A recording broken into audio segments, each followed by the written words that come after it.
What's up, Indian family? I got a good one for you today. So today I'm at Branch O'Keefe and O'Keefe, ready to pick up my heads for a Power Plus 100. So stick with me and let's go inside.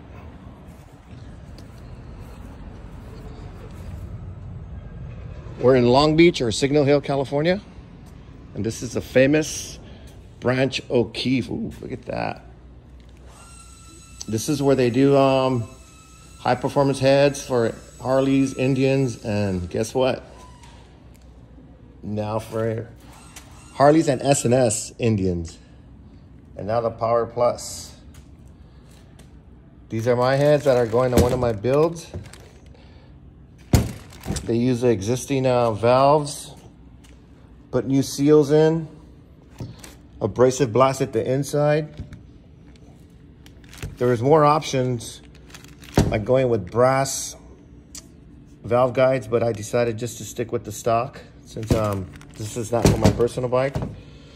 This is for a flipper. Look at that. And they do a lot more high performance stuff here with port and polish, boring out and honing up cylinders. So, hey John, you back there? Oh, here's John. There you go. This is a famous John from Branch and O'Keefe. How long you been doing this now? 46 years here. 46 years. And I have the pleasure of having them local, so I don't have to ship anything. Just drop them off and pick them up when they're done. So can you kind of just explain a little bit what we did to these heads? Yeah, we wanted to bring them back to stock running condition.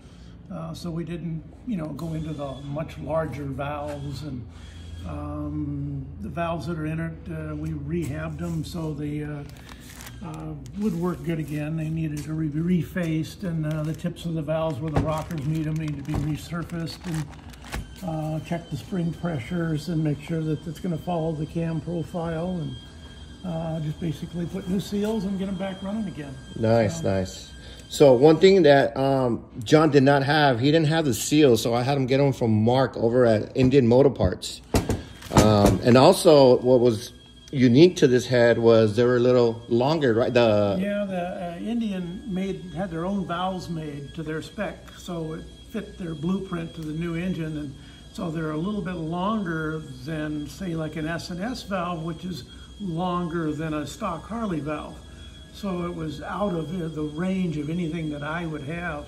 So we had to look at making these like brand new. Yes. So we did. Yeah, so yeah, they cleaned them up, polished them, and did all the good things to that. You know what they do, they work their magic here. Another thing is you also do port and polish. You have anything that you're working on right now that you could show the Indian Gilroy community? Yeah, I've got, right now I'm finishing up a twin cam. Where we put in a considerable size bigger valve. This one is got a stock size combustion chamber, and then it has new valve seats in it, so it'll accept this 1-inch 940 thousandths intake valve and 1/610 on the exhaust, and a 650 lift spring kit that I'm about to put on. Nice. Can you explain the advantages to, because I know you did my S&S heads back for my chopper like maybe 10 years ago, but can you explain to the community about the advantages to these brass valve guides? Yeah, if guys that are motorheads working with cars, they've known that most of the auto manufacturers have gone over to this. The grain structure of this bronze, it's a bronze manganese. And the manganese will work harden with movement and heat. It gets tough. And because of the grain structure being a lot finer than cast iron, it's not so coarse, it doesn't tear up the valves as much. Okay. So when you do a ream on a cast iron guide, they have to put in more clearance for the valve. Okay. Because they'll have a tendency to gall to the valve, so they make a hole bigger.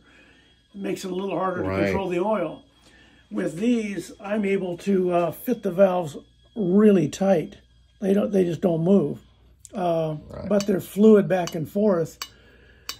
So that's the advantage is the closer you can fit it, the more it's a heat sink. It pulls the heat out of the valve and makes it go out through the head, through the finned area, and pulls the heat out. How about lubrication because of the brass? Is it, does it absorb more oil? No, not so much, but it's being that it's a finer finish. It feels like it's on ball bearings in here. It's so sure. It looks like it. Just smooth as silk. Let's see that. It's unbelievably smooth. You don't feel any grain go as it goes back and forth. With cast iron, even with anti-seize on it like I have here, you can feel the cast iron. The roughness on the cast iron. Yeah. Some people can't, but if you handle enough of them, you'll know the difference. Right. Now, just for FYI, if these were my heads, the ones out in the front, I would have gone with the brass guides, just because I know I did those on my SNS. Oh, sure, but there's an application for both. There's times when you want to use a cast iron. Right. So the advantage to porting and polishing is the main thing. I think that's the beauty of the V-twin is you can tailor it to how you ride the bike, what you're looking for. Unlike if you go buy a Kawasaki or something like this, you just put the key in and you just write it. And that's it. If you buy this and you go, God, I don't run at 6,000 RPM. Can you do something to make me some power at 2,500, $3,000 where I ride? That's what you can do with a V-twin. So when you choose a camshaft, it's going to ask for a certain amount of air at a certain RPM. That's when it's got its sweet spot. And everything else has to keep up. So if your cam is asking for 400 CFM, the heads have to deliver 400 CFMs. It has to be able to go through it. Right. So if you have stock cams in a motor, porting and polishing is probably not going to do you any good. It's not worth the money to put into it. Because you're not asking anything of the head. So, but when we're talking about cams, we're talking about something that's maybe not too extreme, right? Because then we have to change valve springs and valves and all that, right? It's possible because you got to check to see what the travel is of the spring you have, and what the upper collar to valve seal clearance for the maximum lift. And another thing I wanted to ask, on the springs that you saw on my heads, are those typical springs, or is it something that we'll have to bring in, buy them from somewhere else, source them somewhere else, or can you supply the springs? Oh, I can supply the springs. Not the seals, right? You didn't have the seals. I didn't have, for those valve guides, I do not. Okay. Okay. So you're saying if you install the brass valve guides, you'll be able to have your own seals and all that, right? Yeah. And you can get seals anywhere for our valve guides. They're not proprietary. Okay. So you guys heard that, right? So if you guys want to install those beautiful things there, he'll supply the seals, the springs, everything for the PP100s and SNS. SNS is no problem, right? Because they're the same as ours. Right, because 99 to 2001 Chiefs and Scouts came with the SNS engine, the 88. Right. So for you guys that have the SNS engines, no problem. You send your heads in and he'll work his magic. Do you want to kind of take me around the shop? I see the guy over there polishing, doing some work before we end this video. Yeah, we're doing a lot of the new Harleys, the M8s, so he's pretty well slathered with those things. Yeah, those M8s, I don't know about those things. Well, they're a lot of work. 4 valves per cylinder, and look at this, guys. On this particular combustion chamber, we take that same head you saw in there, and I weld in the combustion chamber. And it's just been roughed in at the moment. Right. And we reshape it. So the stock chamber is 85 cc's in volume, and these are 79 cc's in volume. And this allows us to create a better shape so we can force more of the air and the gas to the middle of the chamber and burn a higher percentage. Nice. Because that's part of the problem with a lot of these combustion chambers. They're too deep and they don't burn all the fuel. So to get these things to run, you got to make them really rich. Right. And we get to run leaner because we're burning more of it. Wow. Okay. We get a higher Makes sense. burn. Yeah.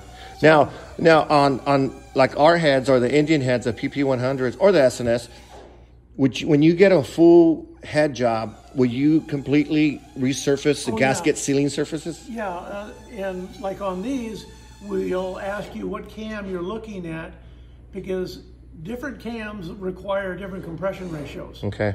So we will do that at the last minute when you go, well, I'm looking at this cam, and then we run it on the computer and find out what kind of compression it'll end up with that bore and stroke and compression and CCs. Nice. And then we'll deck the right amount off the head. Okay. And like yours, we didn't take anything off. They've just been on a lapping plate and straightened.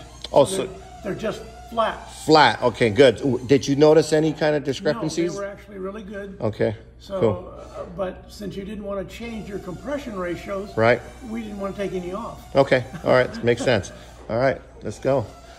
Look at all this machining they have here, and I think we could just get over here through a good view through the. Yeah, he's doing an M8 in there. These are M8s all in here. Okay. And what we do with each head is I put them in a shrink wrap bag. We heat them up, and the bag shrinks over the head so we don't get our dirty hands all over the paint and everything else. Right. That's been a huge help, because in California, the worst thing in the world is, the hardest thing is cleaning the parts. Yeah. There's nothing worse. Nothing more time consuming, really difficult. Yeah. So these are all here for me to weld. All these are for welding? Yeah, I pulled the seats out already. So as you can see, all the seats are out. Yep. And I pull those out by welding. I run a bead of weld around them. And then just pull them? And well, they fall out. Oh, they fall. Oh, they shrink. They shrink. Yeah, with the heat. That's right. And then my welders are really special. My Tig Welder, Lincoln was really nice to me. We set this up. It's actually a 500 amp machine now. And I use a really big torch. Nice. Which uses a 1/4 inch diameter tungsten, which most people have never even heard of. It's a heliarc, right? Yeah, heliarc. But heliarc, yeah. That's my tungsten. Wow. So it's big.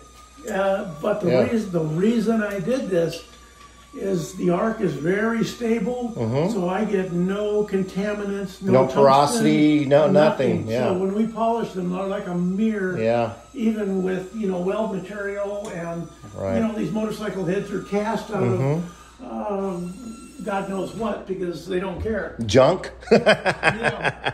Yeah.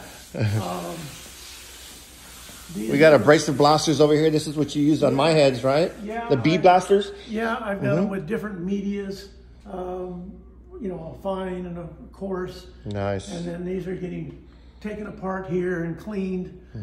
And then these are more to be taken apart. And same with these are more to be taken apart. Wow. I got lots to do. I don't know exactly how you keep track of all this, but... Jay Leno's crew turned me on to using these things, which are